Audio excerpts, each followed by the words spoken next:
original story narrated exclusively for Love Written in Silence. Rain hammered the thatch roof of Clara Ashford's cottage the night Edmund Hale returned to her life, soaked through, bleeding from a gash above his temple, his 5-year-old son pressed against his chest. 11 years had passed since he spoke 4 sentences that destroyed her world. 4 sentences she had repeated to herself during every sleepless night until they stopped cutting. Now he stood at her threshold, barely able to stand, asking for help she had every right to refuse.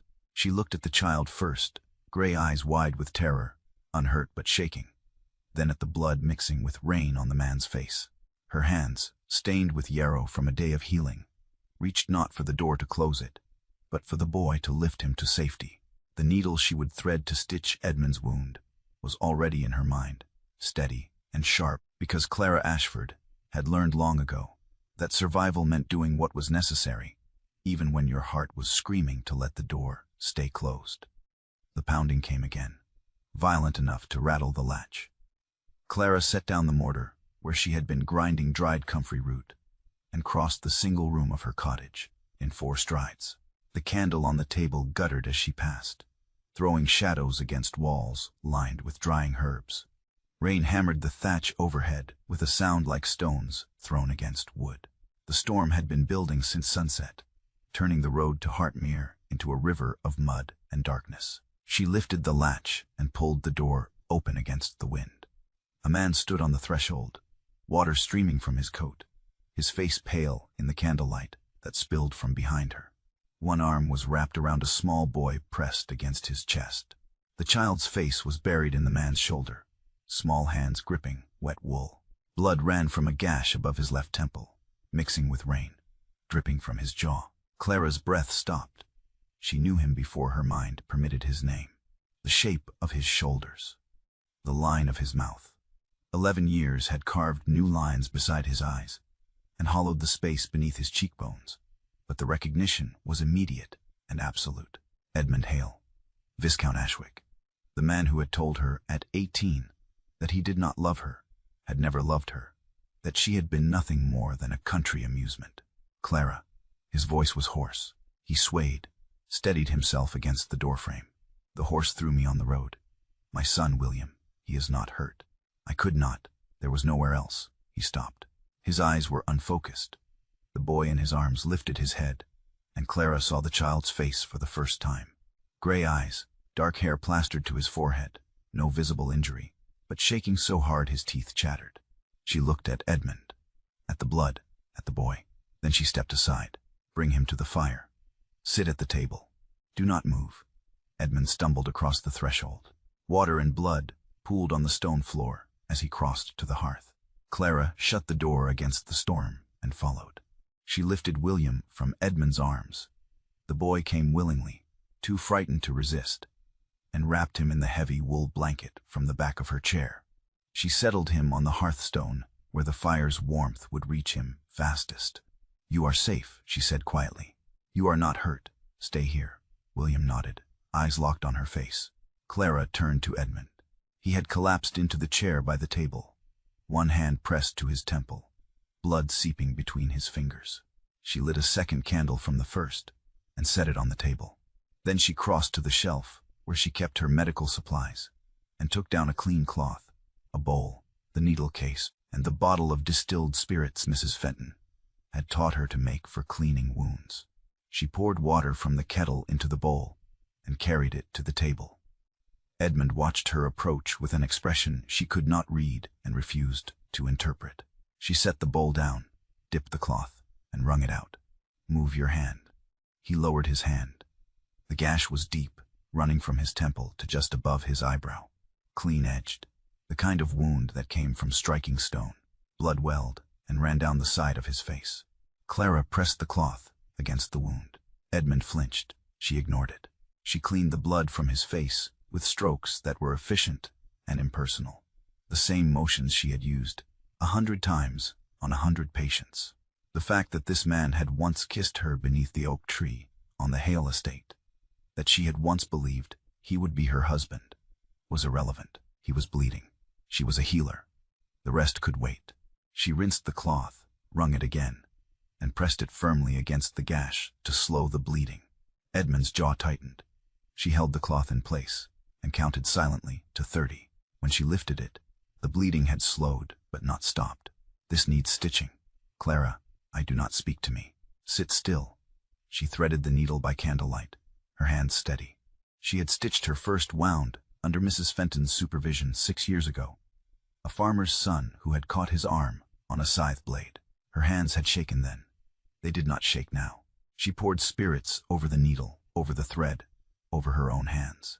Then she leaned close and began. The needle pierced skin. Edmund inhaled sharply, but did not move. Clara worked in silence, each stitch small and even, pulling the edges of the wound together with the precision Mrs. Fenton had drilled into her until it became instinct. She was close enough to feel the heat of his skin, close enough to see the individual threads of silver in the dark hair at his temple. His breath was shallow and controlled. Hers was steady. She tied off the final stitch and cut the thread. She cleaned the wound again and pressed a folded cloth against it. Hold this. Edmund lifted his hand and held the cloth in place. Their fingers brushed. Clara pulled back and turned to the hearth. William was still sitting where she had left him, wrapped in the blanket, watching everything with wide gray eyes. Are you hungry? She asked. The boy nodded. Clara took bread from the box on the shelf, cut 2 thick slices, and spread them with butter and honey. She handed one to William and set the other on the table beside Edmund. Then she poured milk from the jug into 2 cups and brought them to the fire. William took the cup with both hands and drank. Color was returning to his face. Clara crouched beside him and ran her hands over his arms, his legs, checking for injuries she might have missed. Nothing. He was cold and frightened, but unhurt. What is your name? She asked. William. His voice was small. I am Clara. You are safe here. The storm will pass. Do you understand? He nodded. Good. She stood and returned to the table. Edmund had not touched the bread. He was watching her with an expression that made her want to throw him back into the rain. You need to drink water. You need to eat. You will stay awake for at least 2 hours so I can observe you for signs of confusion or worsening injury. If you show signs of either, I will wake you throughout the night. Do you understand? Yes. Do not thank me. Do not apologize. Do not speak unless I ask you a question. Edmund's mouth tightened, but he nodded. Clara sat in the chair opposite him and folded her hands on the table. The candle burned between them. Rain hammered the roof. William finished his bread and curled up on the hearthstone, the blanket pulled to his chin, his eyes drifting closed. She looked at Edmund, at the stitches above his temple, at the face she had tried for 11 years to forget. Why were you on the road to Hartmere? We were traveling south to London. William has had recurring fevers. I was taking him to a physician, and the storm caught you. 3 miles north, the road flooded. The horse panicked and threw me. I hit a stone marker. William was not hurt, but I could not. He stopped. His hand tightened on the cloth pressed to his temple. I remembered your father's cottage was near Hartmere. I did not know if you... My father is dead. This cottage belonged to Mrs. Fenton, the apothecary's widow. She trained me and left it to me when she died 2 years ago. Edmund stared at her. You are a healer. Yes. How long? Do not ask me questions about my life. You forfeited that right 11 years ago. Silence. The fire crackled. William's breathing had deepened into sleep. Clara stood. I am going to examine your pupils. Look at me. Edmund looked up.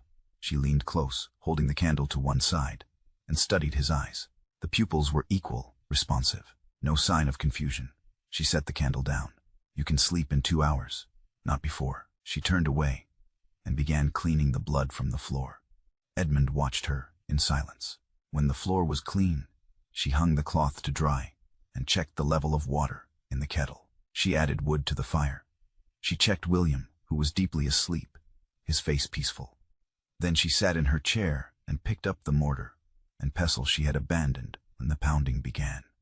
She ground the comfrey root into powder and did not look at the man sitting across from her. The storm continued through the night. Clara woke Edmund every 2 hours to check his responses. Each time, he answered her questions clearly and without confusion. Each time, she let him return to sleep without speaking beyond what was medically necessary. William did not wake. He slept curled on the hearthstone, like a child who had learned to find rest wherever safety appeared. By dawn, the rain had lessened to a steady drizzle. Clara stood at the window and looked out at the gray morning.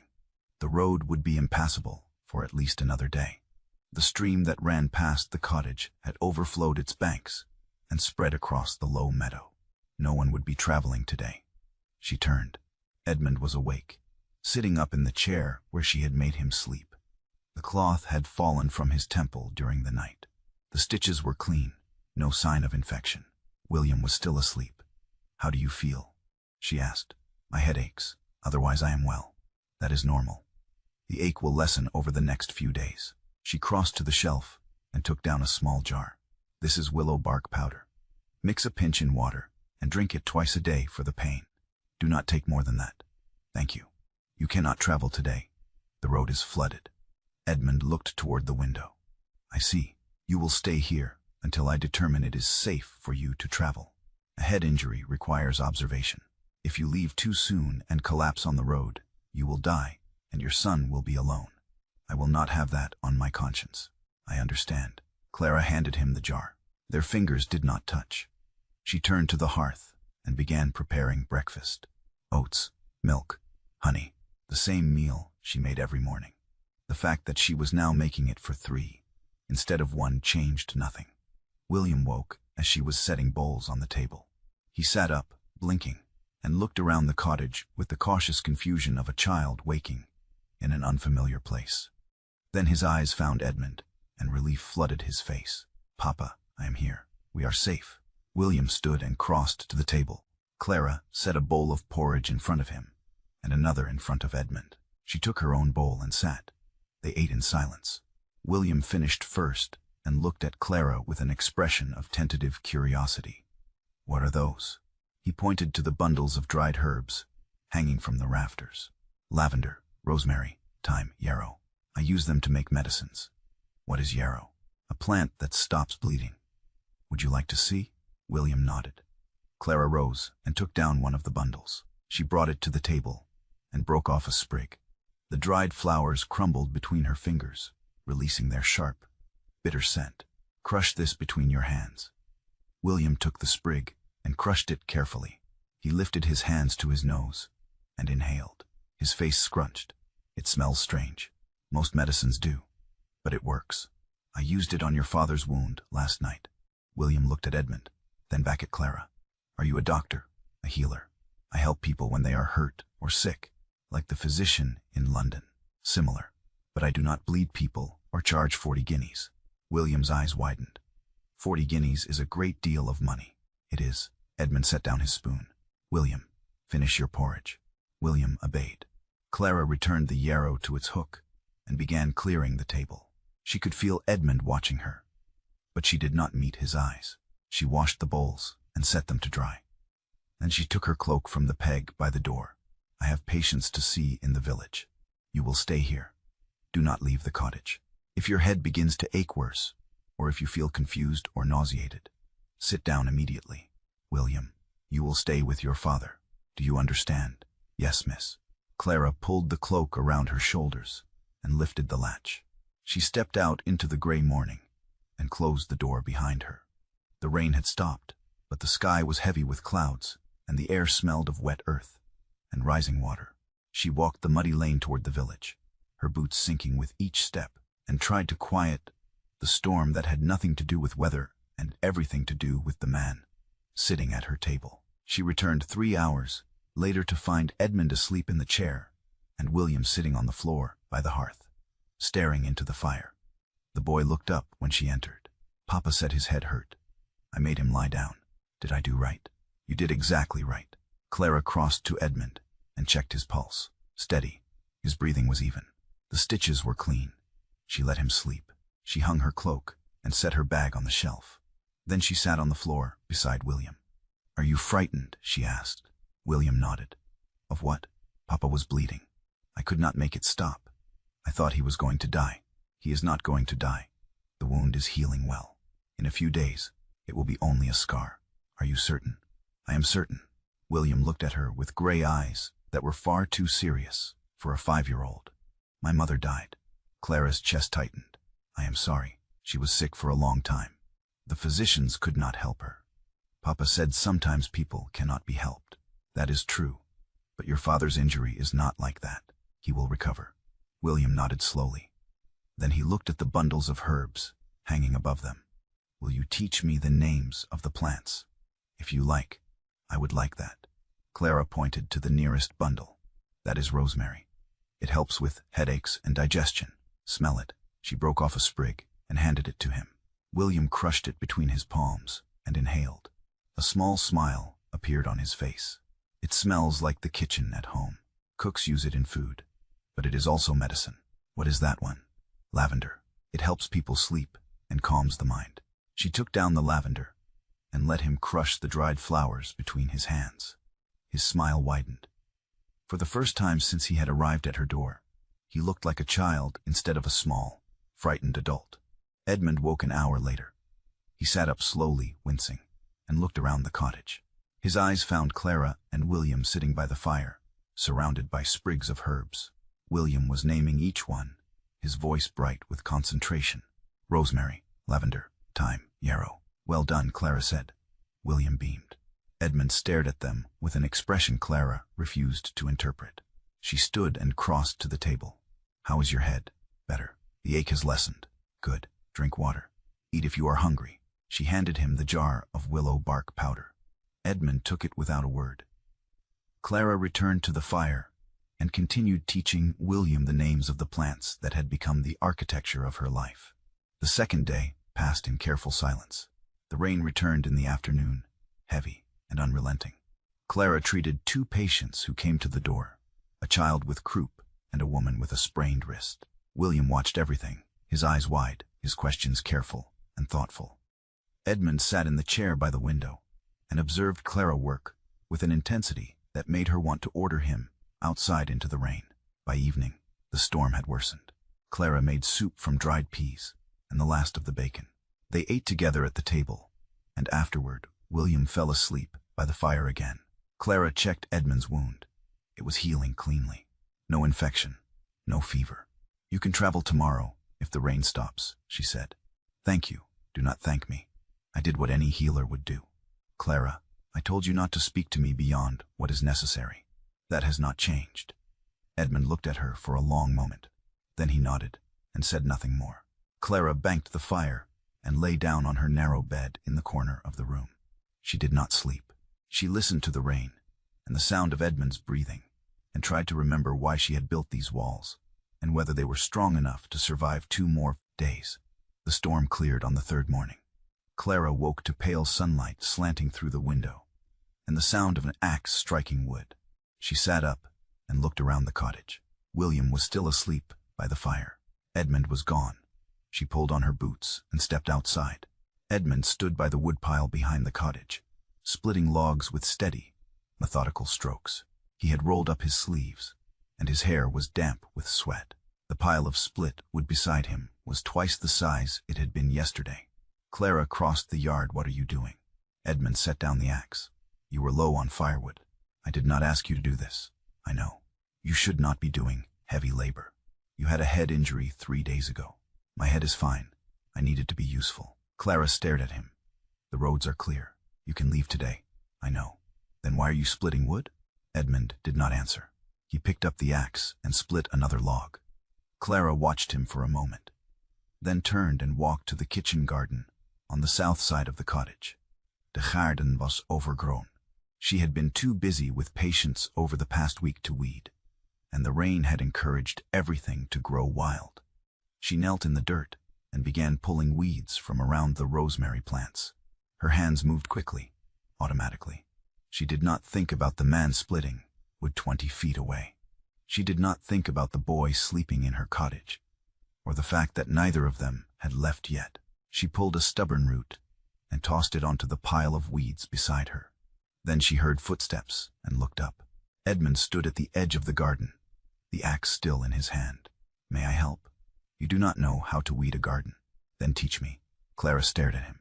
His face was calm, but there was something in his eyes, something she did not want to name, that made her want to send him away and pull him closer in the same breath.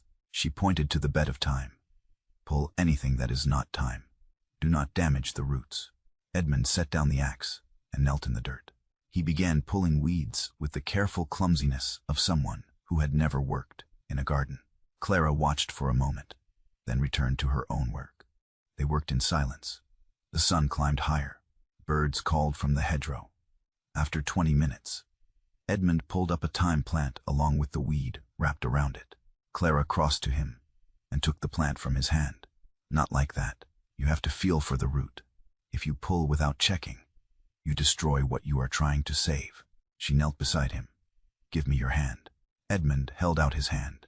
Clara took his wrist and guided his fingers into the dirt, showing him how to trace the root of the weed away from the roots of the thyme. Her thumb pressed against the inside of his wrist, just above the pulse point. She could feel his heartbeat, steady and strong. Feel that. The weed's root goes left. The thyme goes down. Separate them before you pull. She released his wrist and sat back. Edmund stared at his hand for a moment, then carefully pulled the weed free. The thyme remained intact. Like that, Clara said. Like that. They returned to their work. Clara's heart was beating too fast, and she hated that she noticed. She hated that his presence in her garden felt both like an invasion and like something she had been waiting for without knowing it. William appeared in the doorway of the cottage, rubbing his eyes. He saw them in the garden and walked across the yard, still wrapped in the blanket. What are you doing? Weeding, Clara said. Would you like to help? William nodded and sat on the doorstep. Clara handed him a sprig of rosemary to hold. He turned it over in his hands, studying the needle-like leaves, and then looked up at her. Will you teach me more plants today, if you like? William smiled. It was the second time Clara had seen him smile, and it was easier than the first. Something in her chest loosened, and she looked away before the feeling could take root. They worked until midday. Then Clara made bread and cheese and brought it outside. They ate sitting on the doorstep, the three of them in a row, looking out at the garden and the meadow beyond. William asked questions about every plant he could see. Clara answered each one. Edmund said nothing, but she could feel him watching her. After the meal, William fell asleep on the doorstep, his head resting against Edmund's arm. Clara stood and began gathering the weeds she had pulled. Edmund stood as well. Clara, she did not turn. Do not. The roads are clear. I can leave. I need to tell you something first. There is nothing you need to tell me. There is. Clara turned. Edmund was standing 3 feet away, his face shadowed, his hands clenched at his sides. I did not come here by accident. I knew your father's cottage was near Hartmere. When the horse threw me, I could have gone to the inn. It was closer, but I came here. Why? Because I have been trying for 2 years to find the courage to see you. And the storm gave me an excuse to be a coward. One more time. Clara's hands tightened on the bundle of weeds. You have no right, I know. But I am asking you to listen anyway. No, Clara, you told me you did not love me. You told me I was a country amusement. You married someone else within a month. You do not get to arrive at my door 11 years later and ask me to listen. I lied. The words fell between them like stones. Clara went still. What? I lied. Every word I said to you that day was a lie. Clara stared at him. The garden blurred at the edges. The ground beneath her feet felt unsteady. Why? Edmund looked at William, still asleep on the doorstep, then back at Clara. Because my father was dying, and the estate was collapsing under debts. The solicitor, Mr. Graves, told me I had 2 choices. Marry you and watch the estate fall within 2 years, or marry Lady Margaret Beckford and save every tenant family. My father begged me to choose Margaret. He said if I loved you, I should not make you a pauper's wife in a ruined house. Clara's breath came shallow. So you decided for me. Graves said if I told you the truth, you would insist on staying. He said the only way to make you leave was to make you believe I did not want you. So I said what he told me to say. You told me you did not love me. I lied. You told me I was nothing. I lied. And then you married her. Yes. Clara dropped the bundle of weeds. Her hands were shaking. You took away my choice. You decided I was too weak to bear the truth, so you destroyed me instead. I was 19. I was a coward. I have been a coward every day since. You were not protecting me. You were protecting yourself from having to see me suffer. Edmund flinched. Yes, Clara's vision blurred with tears she refused to let fall. 11 years. Every wall she had built. Every night she had repeated his words until they stopped cutting. Every patient she had treated. Every skill she had learned. Every brick of the life she had constructed. All of it built on a lie. Get out. Clara, get out of my house. Take your son and leave. Please, you do not get to do this. You do not get to arrive here and tear down everything I built, because you finally found the courage to tell the truth. I do not care that you lied. I care that you decided for me. You took away my choice because you were afraid of what I would choose. You are right. I know I am right. Now leave. Edmund looked at her for a long moment. Then he turned and lifted William into his arms. The boy woke, blinking in confusion. Papa, we are leaving. But now, Edmund carried William across the garden and around the cottage toward the road. Clara stood in the dirt and watched them go. She did not move. She did not call after them. She stood in the garden she had planted and felt every wall she had built crack open. When they were gone, she sat on the doorstep where William had been sleeping. The stone was still warm. She pressed her palms flat against it and let herself cry for the first time in 11 years. Not for the girl who had been abandoned, for the woman who had been built on a lie, and who now had to decide whether to remain. 5 days passed. Clara did not see Edmund. She heard from Mrs. Dawson at the village, well, that the Viscount and his son were staying at the inn. She heard from Mr. Fletcher that the Viscount had been seen walking the lanes around Hartmere every morning. She heard from young Tom Bailey that the Viscount had spent an hour sitting by Mrs. Fenton's grave in the churchyard. She did not ask why. She did not go to the inn. She treated her patients, brewed her tinctures, and tended her garden. At night, she lay in her bed and stared at the ceiling and tried to understand who she was if the woman built on Edmund's lie did not exist. On the 5th day, rain returned. Not the violent storm that had brought Edmund to her door, but a steady, gray rain that soaked the earth and turned the lane to mud. Clara stood at the window and watched it fall. She thought about the girl she had been at 18. The girl who had believed Edmund when he said he loved her. The girl who had planned a future that included him. That girl had died the day he spoke those 4 sentences. Clara had buried her and built someone new. But if the sentences were lies, then the girl had been killed for nothing. And the woman Clara had become, strong, self-sufficient, needing no one, was a monument to a fiction. She put on her cloak and stepped out into the rain. The inn was a quarter mile down the lane. By the time Clara reached it, her cloak was soaked through and her hair was plastered to her face. She did not care. She climbed the steps and knocked on the door. Edmund opened it. He stared at her, water dripping from her cloak onto the threshold. For a moment, neither of them spoke. "You are soaked," he said finally.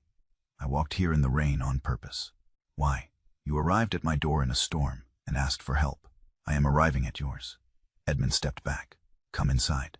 Clara entered. The inn's common room was empty except for William, who sat by the fire reading a book.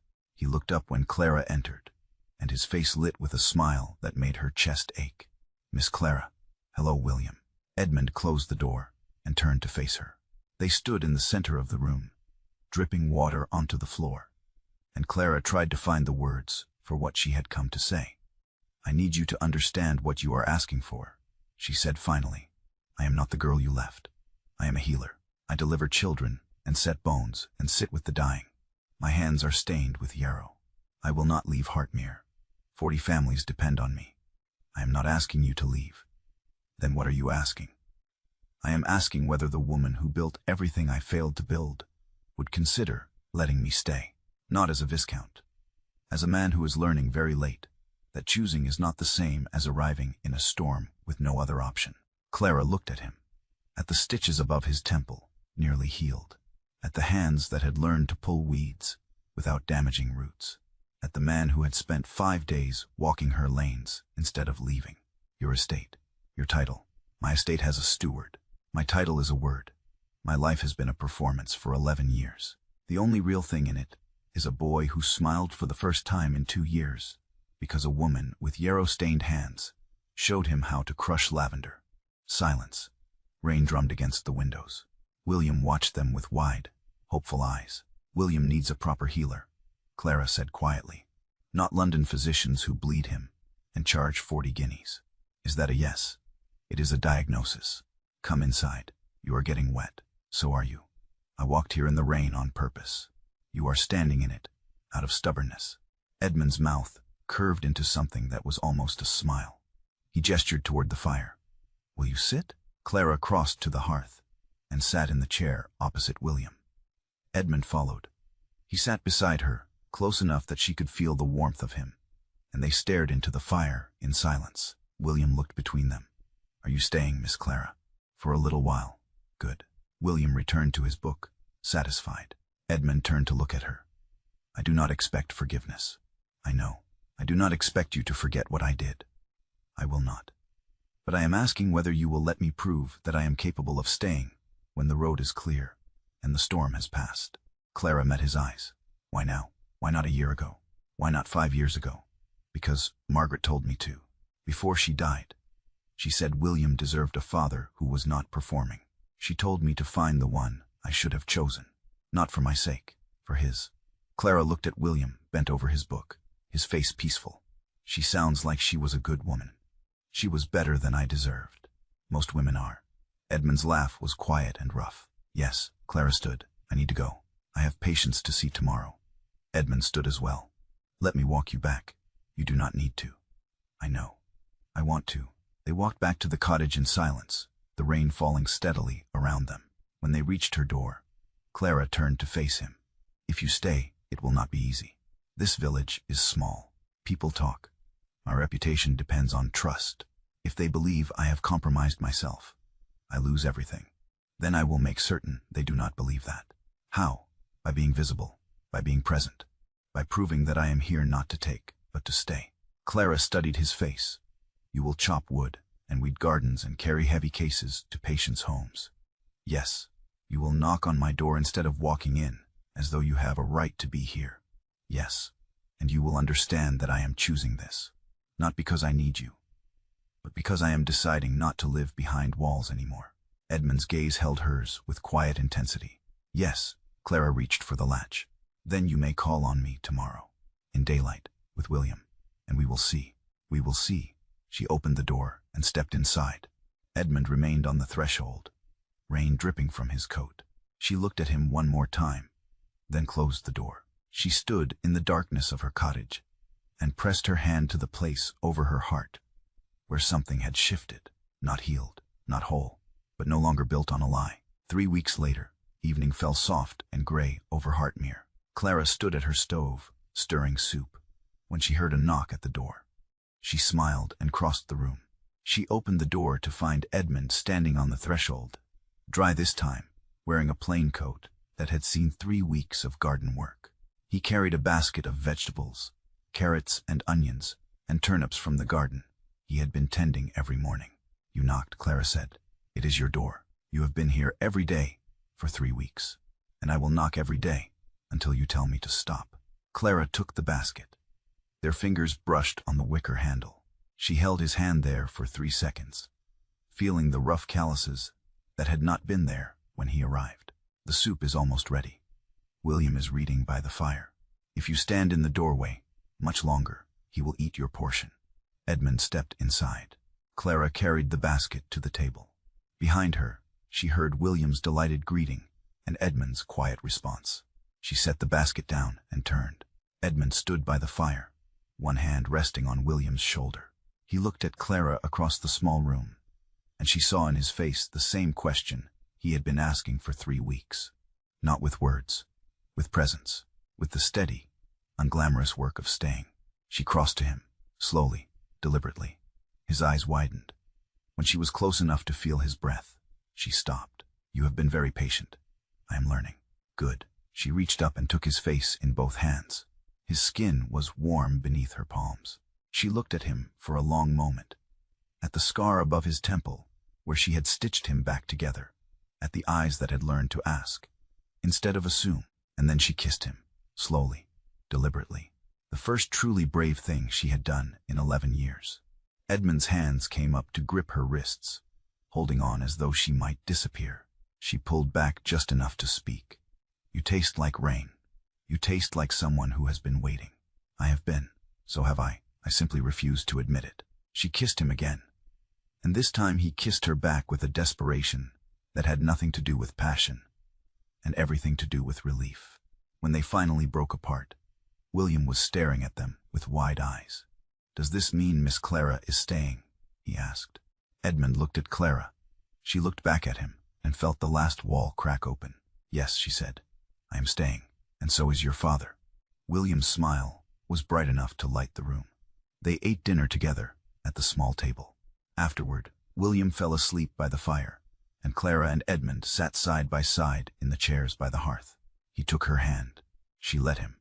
"I do not know how to do this," he said quietly. "Neither do I, but I want to learn. Then we will learn together." He lifted her hand to his lips and kissed her knuckles. She leaned her head against his shoulder and felt the steady rise and fall of his breathing. Outside, the rain began again, soft and constant. Inside, the fire burned warm. The door stood open. It was always open now. Autumn came to Hartmere in shades of gold and rust. The mornings grew cold, and the first frost touched the kitchen garden. Clara walked the village lane toward Mrs. Hadley's cottage, her herb bag over her shoulder, her breath misting in the air. Footsteps fell into rhythm beside her. She looked up to find Edmund walking at her side, carrying the heavier case. William ran ahead, naming plants along the hedgerow the way Clara had taught him. "Rosemary, hawthorn, blackthorn, yarrow." "Well done," Clara called. William beamed and ran further ahead. Edmund glanced at her. "Mrs. Hadley's daughter is due next month." "Yes, I will need to check on her twice a week until the birth. I will have the cart ready. You do not need to." "I know, I want to." Clara looked at him, at the man who had learned to knock on her door, to weed her garden, to carry her cases, without being asked. At the man who had stayed. She leaned against his shoulder for half a stride. He adjusted his pace to match hers. They walked together through the village, visible and chosen, heading toward someone who needed her. Behind them, the door to her cottage stood open, morning light spilling across the threshold. The same door, the same threshold. Everything had changed, and the rain, when it came again, was only rain.